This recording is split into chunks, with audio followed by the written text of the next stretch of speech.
Thank you all. Thank you very much.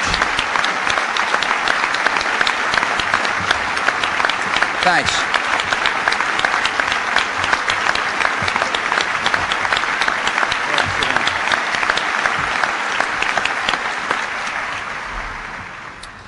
Thank you very much, John. Laura and I are really honored to join you this morning to celebrate the 50th anniversary of the National Prayer Breakfast. Now, Admiral Clark, whatever prayer you used for eloquence worked.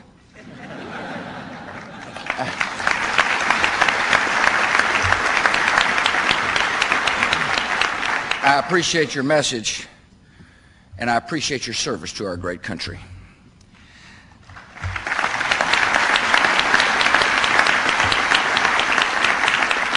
I want to thank John Kyle and Judge Santel for their words and Cece for your music. I appreciate getting the chance to meet Joe Finley, New York City firefighter. He's a living example of what sacrifice and courage means. Thank you for coming, Joe.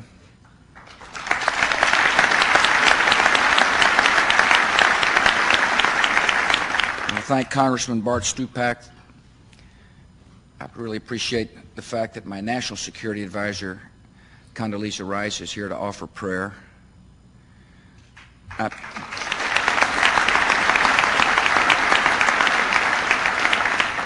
appreciate the members of my cabinet who are here.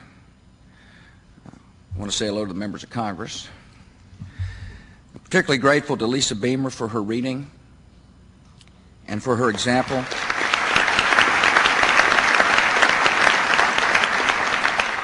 I appreciate her example of faith made stronger in trial. In the worst moments of her life, Lisa has been a model of grace, her own, and the grace of God.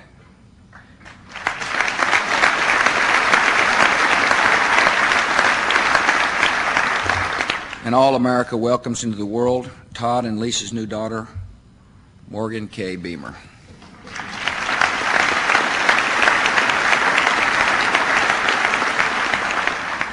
Since we met last year, millions of Americans have been led to prayer.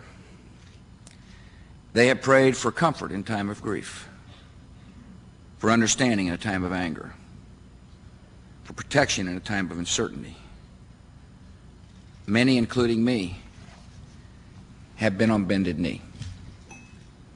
The prayers of this nation are a part of the good that has come from the evil of September the 11th. More good than we could ever have predicted. Tragedy has brought forth the courage and the generosity of our people. None of us would ever wish on anyone what happened on that day. Yet, as with each life, sorrows we would not choose can bring wisdom and strength gained in no other way. This insight is central to many faiths, and certainly to the faith that finds hope and comfort in a cross. Every religion is welcomed in our country. All are practiced here. Many of our good citizens profess no religion at all. Our country has never had an official faith. Yet we have all been witnesses these past 21 weeks to the power of faith to see us through the hurt and loss that has come to our country. Faith gives the assurance that our lives and our history have a moral design. As individuals, we know that suffering is temporary and hope is eternal.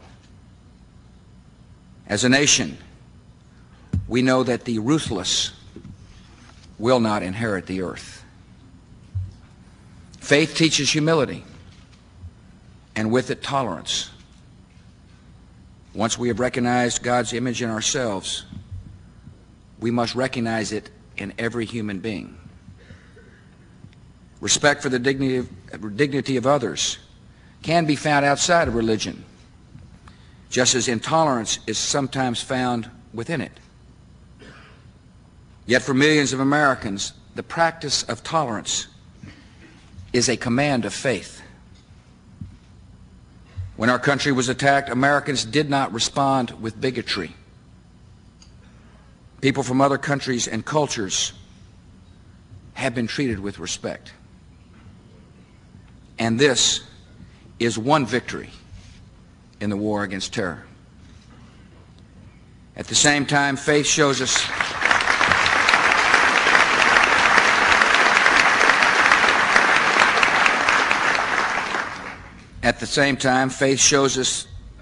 the reality of good and the reality of evil. Some acts and choices in this world have eternal consequences. It is always and everywhere wrong to target and kill the innocent. It is always and everywhere wrong to be cruel and hateful, to enslave and oppress. It is always and everywhere right to be kind and just, to protect the lives of others, and to lay down your life for a friend. The men and women who charged into burning buildings to save others, those who fought the hijackers, were not confused about the difference between right and wrong. They knew the difference. They knew their duty. And we know their sacrifice was not in vain.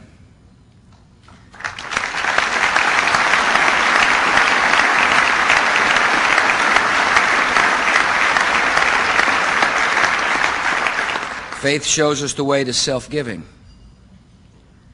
to love our neighbor as we would want to be loved ourselves. In service to others, we find deep human fulfillment.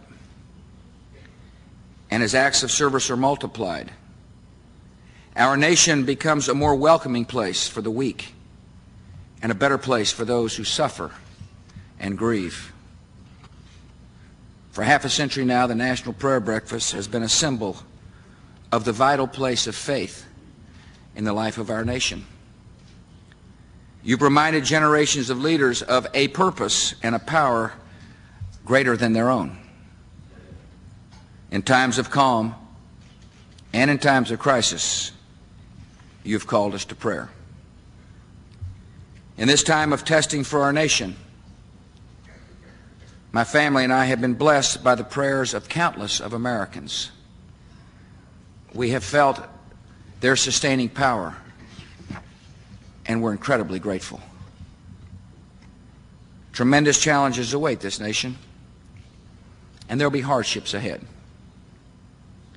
Faith will not make our path easy, but it will give us strength for the journey. The promise of faith is not the absence of suffering. It is the presence of grace. And at every step, we are secure in knowing that suffering produces perseverance, and perseverance produces character, and character produces hope, and hope does not disappoint. May God bless you, and may God continue to bless America.